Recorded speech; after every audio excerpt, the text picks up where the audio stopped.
I don't believe Islam can reform itself. I don't believe in the reformability of Islam. I believe in the reformability of the thinking of Muslims.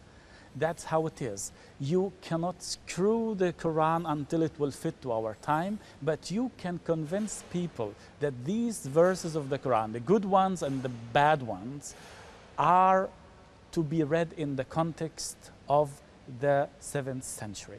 Before doing that, we have to forget the idea that Quran is the last word of God sent to the human beings. This is the serious problem of the Quran, not what is written in the Quran, but the position of the Quran in our today's society. Just like Muhammad, it's not what he said or did back then, but the power he is having today as a role model. And if we can put those two things aside, Muhammad and the Quran, to bury them back into the age they belong to, then we can talk about the reformability of thinking. Then we can interpret the verses in a modern way. But as long as they are from God, who am I, who are you, to come and screw and correct God?